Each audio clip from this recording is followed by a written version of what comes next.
I have here with the Maple Leafs, and we've had him before, Vinny Danfus.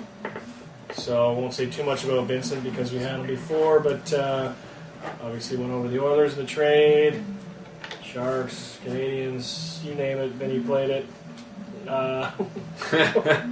You name it, he did it. But anyway, yeah, Danfus out of hockey now. Decent career.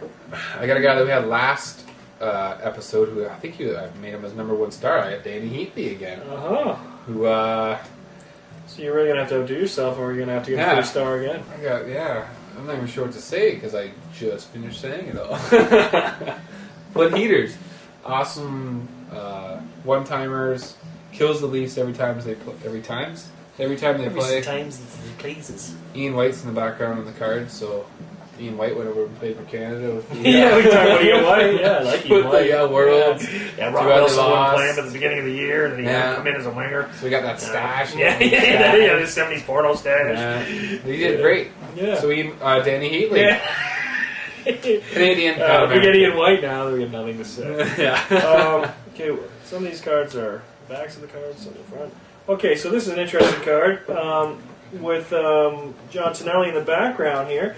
But this is the captain of the Blues, 91-92, Scott Stevens. Once again, local boy from Kitchener, played in Kitchener, had a Hall of Famer, had a great career here with the Blues. Obviously went over from the Blues to the Devils as the old compensation for St. Louis signing Shanahan. I think I mentioned it before, but yeah. Crush you coming over the blue line. Oh, man. You're next. You're next. Yeah. He killed guys. He did kill guys. I got a guy that killed guys, not on the score sheet, but with the fisticuffs. Andrew Peters. Also with your Buffaloes, Sabres. I'm pretty sure it was Andrew Peters probably 3 seasons ago or so, where it was one of the last games of the season they were playing Toronto, and I don't know what the hell happened, but he ended up, he grabbed his stick and he went like this, as in like a golf swing, and he got in some shit about that. Yeah, that was awesome though. As much as that's a stupid thing to do, I laughed. Oh, it was funny, but no one really appreciated it, because, we get it. Toronto golfs every freaking summer. Yeah, exactly. We understand. Yeah. That's fine. You mock guys like that. Yeah, Peters comes back to haunt you, but Peters fought Ray Emery. Stepped in for Sexy Eyes be around. Actually, 4 points over 128 games. Awesome. Really keep your stick on the ice. So throw him out there on the power play. Okay, this guy had some offensive skills. This is Russian Valery Kamensky here with the Nords. Played with the Nords. Obviously went over to Colorado.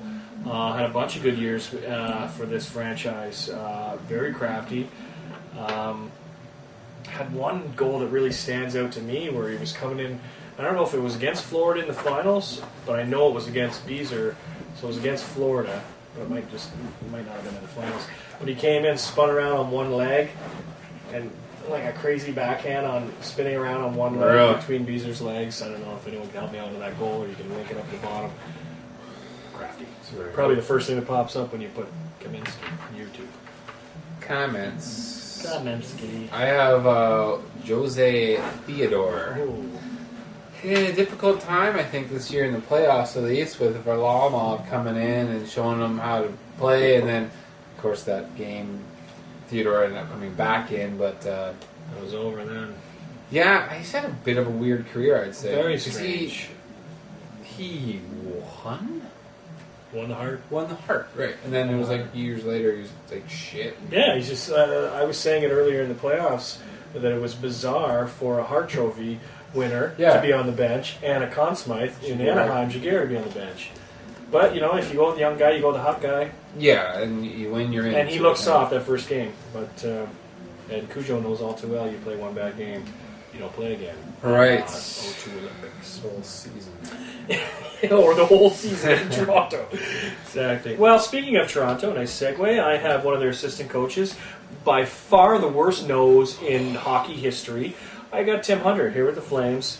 other toughest nails. Look at that! Oh my God! Look at it! They were nice enough to give us a side profile, and you will see it of Tim's nose. Carolina just scored to make it 2-1. Yeah, Tim Hunter, strong guy, a long-time flamer. I think he might have finished up with the Sharks. Is that how he ended up with the Sharks assistant coaching staff? And then he came over with Ron Wilson and Rob Zettler. Chad LaRose again. But anyway, yeah, Tim Hunter didn't do much offensively, but was known for a strong play, fisticuffs, and a terrible nose. I got a pretty cool card. I think it's the first cool card in these Upper Deck Series cool 2. Cards? This is our Rookie Materials Milan Lucic card, so that's pretty slick. Apparently this was used in a photo shoot, but Lucic, that is a cool card. Cam Neely. Yeah, he's very I don't think he's as offensively skilled as Cam. But he plays that. He plays your prototypical Boston. The way a Bruin should play, I think. I can't remember who the hell he hit through the glass in Toronto, but he was the guy that hit the guy through the freaking glass in Toronto. You gotta respect the way he plays, because he's a guy you want on our team. He's man, tough. Goes. Play and I think he's got something wrong with his neck or his back. He has some type of thing where he's got a hunchback. Apparently, it doesn't hurt, doesn't do anything to him, but he's like 3 inches shorter. Well, probably doesn't tell you how high he is here. High, tall. He's stoned. But yeah, he's whatever. Incredible. I'm sure anybody would love him on their team as a guy that would just get it done. Yeah, exactly. Speaking of guys you would love to have on your team, obviously I'm kidding. I have Stephen Finn here with the Nords. I remember the name. I really got squat on Stephen Finn. I make some fish jokes, but I'm not going to do that. Yeah. He's born in Laval, played for the Nords, so he must be happy about that. And played a bunch of years, but didn't do much for the Nordiques. Defenseman Stephen Finn. Like I said, I remember the name. Won't be making the top 3. Sorry. Finner.